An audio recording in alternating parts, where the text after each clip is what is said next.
Hello everyone, welcome to the another vlog. कैसे हो आप सभी लोग? उम्मीद करती हूँ बहुत अच्छे होंगे। तो अभी सुबह सुबह के हो रहे हैं 5:15।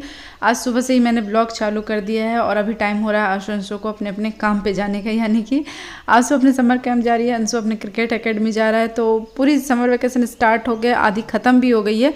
लेकिन हम लोगों को किसी को भी नहीं लग रहा है कि वैकेशन शुरू हुआ है और ख़त्म होने वाला है, क्योंकि स्कूल से भी ज़्यादा हेक्टिक हो गया है सुबह का रूटीन।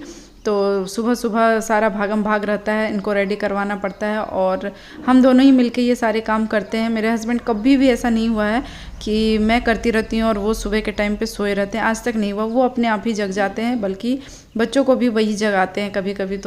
तो ऐसा होता है कि दोनों मिलके कर लेते हैं तो फटाफट दोनों बच्चे एक साथ रेडी हो जाते हैं।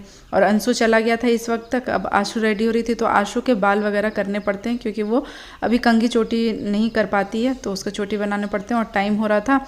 तो मैं सोची चलो सूज भी पहना देती हूँ। और ज़्यादा बहुत कुछ नहीं, हल्का फुल्का ये लोग खा लेते हैं, बिस्किट वगैरह या फिर चाय टोस्ट और अंजीर मुनक्का ये सब खा लेते हैं। और लंच में इनको पैक करके दे देती हूँ, स्प्राउट्स बनाना, चाहे कभी सैंडविच और ब्रेड जैम हुआ, ये सब चीज़ें दे देती हूँ। बहुत हैवी तो नहीं देती हूँ क्योंकि आशु को तो वहाँ पे मिल जाता है ब्रेकफास्ट।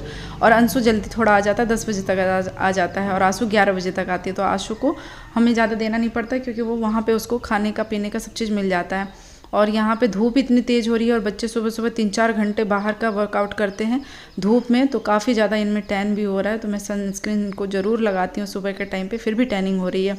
तो ये आशु भी चली गई। आशु 6 o'clock में जाती है और अंशु 5:40 में जाता है। तो ये दोनों को विदा करने के बाद फिर हमारा रूटीन स्टार्ट होता है। Hello everyone, good morning. कैसे आप सभी लोग? उम्मीद करती हूँ बहुत अच्छे होंगे। तो आशु अंशु जा चुके हैं अपने अपने काम में और मैं भी लग गई हूँ अपने काम में सुबह सुबह। आज जो हमारी हेल्पर है मीरा नहीं आने वाली है, तो उसको वीक में 10 दिन में 1 दिन की छुट्टी चाहिए होती है, वो ले ही लेती है। तो हम लोग भी मना नहीं करते हैं, ठीक है। तो वही मैं सुबह सुबह काम में लग गई क्योंकि झाड़ू पोछा का काम मुझे बहुत बड़ा लगता है, क्योंकि एक तो आदत नहीं है और दूसरी गर्मी बहुत है और तीसरा कि हमारा घर बहुत बड़ा है, तो काफ़ी अच्छा टाइम लग जाता है। तो मैं सोची किचन का काम शुरू करने से पहले घर का काम निपटा दूँ, झाड़ू पोछा कर लूँ, उसके बाद फिर किचन में लगेंगे तो फिर वो होता रहेगा, क्योंकि गर्मी में फिर झाड़ू पोछा लगाना बहुत मुश्किल होता है। तो बस सुबह के अभी देखो 7 बज रहे और मैं झाड़ू लगभग लग गया है। अब जा रही थी पोछा लगाने के लिए, एक रूम में झाड़ू बचा है बस। और इतनी तेज़ धूप होती जा रही है आजकल, बहुत तेज़ धूप हो रही है। मतलब 9 बजते बजते इतनी गर्मी और लू चलती है ना यहाँ पे हवा बहुत चलता है और सुबह शाम ही मतलब तेज़ हवा चलता है और गर्म वाला हवा चलता है, मतलब लू यहाँ बहुत ज़्यादा चलता है। तो और जितना हवा चलता है उतना ज़्यादा घर में डस्ट आता है, उतना गंदगी होता है। मैं अभी बालकनी में झाड़ू लगा रही थी और मैं आपको दिखाती हूँ कितना डस्ट आता है हमारे यहाँ। जितना बालकनी में आता है घर में भी आता है। मैं दरवाजे के नीचे ना दिन भर मैट वगैरह कुछ लगा के रखती हूँ कि बिल्कुल भी हवा ना आए, जिसके कारण धूल भी ना आए, क्योंकि बहुत ज़्यादा डस्टिंग करना पड़ता है घर में। लेकिन फिर भी हवा कहाँ मानने वाला है, वो तो आता ही है घर पे और अपने साथ धूल भी लेके आता है। तो बस चलिए झाड़ू पोछा करते हैं। ये देखिए हमारे बालकनी में कैसे धूल जमा होता है और इतना ही घरों में भी आता है। अब बताओ ये कितना मैं घर को साफ़ रखूं और कितना में ये साफ़ रहेगा। ये देखिए ये बालकनी का, कल ये बालकनी धुला था, ये देखिए कैसे धूल हो रही है। तो यहाँ आज ब्रेकफास्ट में बन रहा है ढोकला। सबको बहुत पसंद है और थोड़ा सा चेंज भी हो जाता है रोज़ के वो रूटीन वाला ब्रेकफास्ट से, और बनाना भी काफ़ी इजी होता है।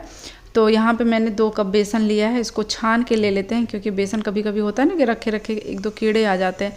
तो हमेशा छान के बेसन और मैदा यूज करती हूँ। इसमें 2 छोटे चम्मच चीनी डाला मैंने, स्वाद अनुसार नमक डालेंगे और इसका एक बैटर बना लेंगे। हल्की सी हल्दी डालेंगे, हल्दी बहुत ज़्यादा नहीं डालना है क्योंकि फिर इसमें हम लोग नींबू डालते हैं ना, तो नींबू के साथ रिएक्शन होता है, फिर ढोकला हमारा पीला की जगह लाल हो जाता है। इसलिए बिल्कुल 2 चुटकी जैसा डालेंगे और अच्छे से घोल बनाने के बाद थोड़ा सा लास्ट में नींबू का रस डालेंगे आधा, और अच्छे से फेंट के हम इसे रख देंगे कम से कम 10-15 मिनट के लिए, ताकि बेसन थोड़ा सा फूल जाए तो और अच्छा स्पंजी बनता है। और यहाँ पे देखिए 10-15 मिनट रख रही हूँ। उसके पहले क्या कर रही हूँ कि मैं दही जमने के लिए छोड़ रही हूँ। तो आजकल गर्मियाँ बहुत हो रही है ना, 3-4 घंटे में दही जम जाती है, तो मैं सुबह के टाइम पे डाल देती हूँ ताकि आशु अंशु को लंच के टाइम में दे दूँ। बिल्कुल ताज़ी वाली दही, बहुत ज़्यादा बासी या फिर खट्टा दही हमारे यहाँ कोई पसंद नहीं करता है, इसलिए बिल्कुल ताज़ा ही जमा के देती हूँ।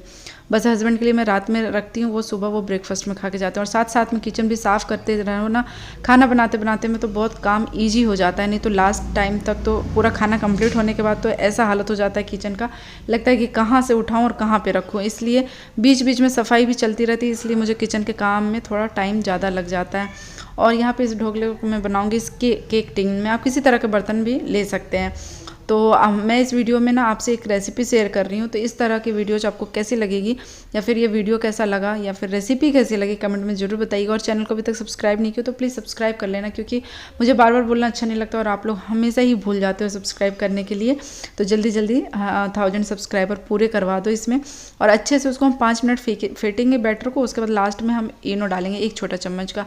इनो की जगह आप खाने वाला सोडा, मीठा सोडा भी डाल सकते हैं, लेकिन जितना हमने इनो लिया है उसकी आधी क्वांटिटी में। यदि इनो ले रहे हैं तो 1 छोटा चम्मच और सोडा ले रहे हैं तो आधा छोटा चम्मच। इसको जैसे ही डालेंगे ना तो नींबू से और पानी से रिएक्शन होगा, तो इस तरह से ये जो बैटर है ना बिल्कुल फ्लफी सा हो जाएगा इस तरह से। और ये बैटर जितना फ्लफी होगा ढोकला भी आपका उतना ही स्पॉन्जी और फ्लफी बनेगा। केक टिन में ऐड करेंगे और दूसरी तरफ मैंने कढ़ाई में पानी गर्म होने के लिए रख दिया था। तो पानी में उबाल आ गया, जिसमें इसको हम लोग स्टीम करेंगे। ये नाश्ता टेस्टी तो होता ही है, साथ ही हेल्दी बहुत होता है, क्योंकि कम तेल मसाले में बनके, मसाला तो कुछ जाता ही नहीं है, तेल भी बहुत 1-2 चम्मच जैसा ही जाता है इसमें।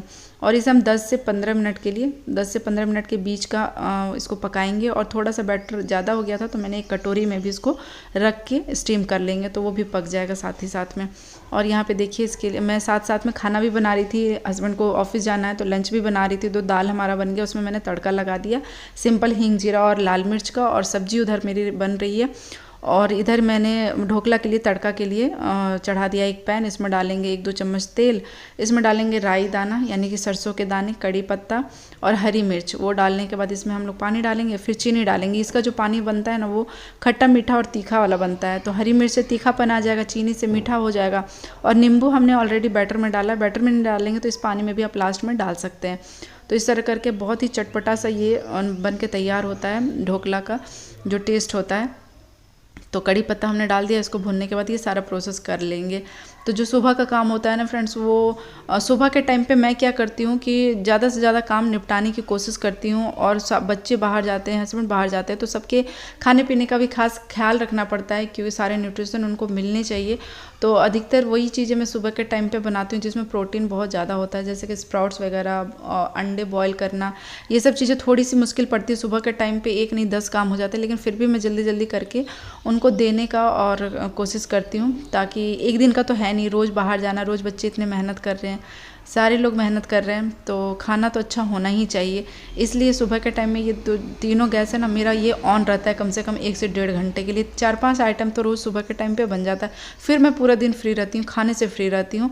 बाकी दूसरे काम तो होते हैं, लेकिन खाना का उतना हेक्टिक नहीं होता। और गर्मियों में तो आप बना के रख दो तो कोई दिक्कत नहीं। सर्दियों में थोड़ी से खाना ठंडा हो जाता है, तो फिर भी दोपहर में थोड़ा बहुत चटनी वगैरह या फिर सब्जी बन जाता है।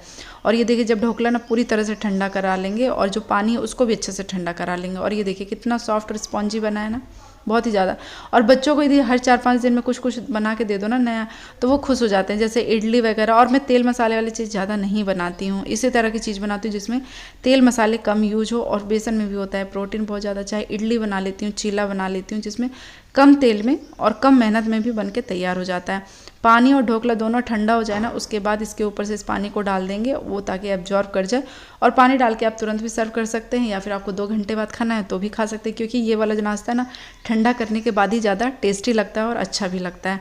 तो ये लीजिए फ्रेंड्स, हमारा ढोकला तैयार है। तो आज का ये व्लॉग यानी कि रेसिपी वाला व्लॉग आपको कैसा लगा कमेंट में ज़रूर बताइएगा। और यदि हमसे कोई रेसिपी चाहिए होगा या फिर किस तरह के वीडियोज़ बनाए, तो अपना प्यारा वाला सजेशन भी आप हमको दे सकते हैं। तो फिर मिलते हैं इसी तरह के नए और अच्छे व्लॉग के साथ। तब तक के लिए गुड बाय, टेक केयर और thank you for watching my all videos. मतलब यहाँ तक वीडियो को देखने के लिए स्पेशल वाला थैंक यू, बाय।